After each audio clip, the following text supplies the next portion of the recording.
McLaren finished off the 2023 season in strong form, but is it enough to challenge the dominance of Red Bull in 2024?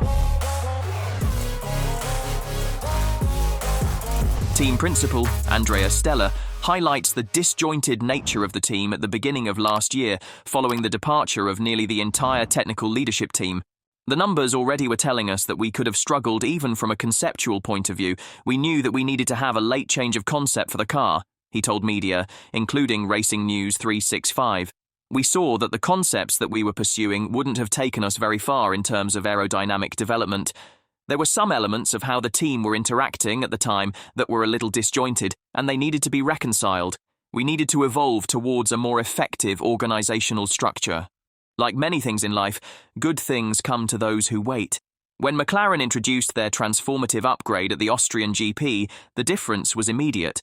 Norris was 4th, while Oscar Piastri was 16th.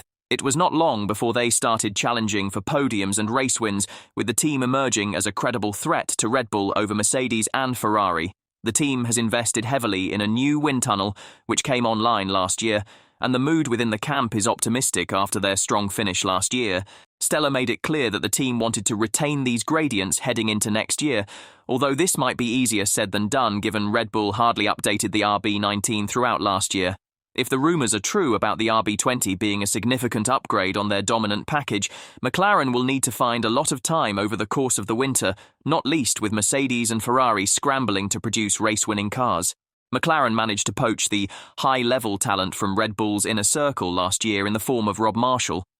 He's not only oversaw their success through the Sebastian Vettel and Max Verstappen years, but he was also part of Team Enstone when they took titles with Fernando Alonso in 2005 and 2006. The early indication is that McLaren has found a solid base to work from with their 2024 challenger, having now been able to exploit a much more effective design process in-house. What I can say about comparison with where we are right now is that these development gradients have definitely been linear, said Stella.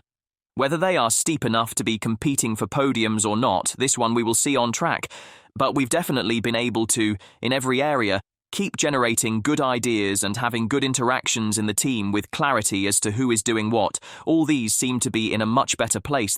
This car has been developed in the new MTC wind tunnel from September onwards, which is good benefit from a technical point of view. Part of Red Bull's dominance last year came from their sheer perfection in everything they did to execute a race weekend. Verstappen and Perez faced challenges but overcame them. Red Bull excelled in pit stops, setting a world record in Hungary. Only one other team managed to produce a quicker pit stop, McLaren. At the Qatar Grand Prix, they produced a 1.80-second stop on Norris. While it's unlikely the team will produce this at every race this season, it is the level of perfection needed to extract the final tenths and gain track position when it's key. With capable drivers in Norris and Piastri, McLaren stand a chance of being the biggest upsetters to Red Bull's form.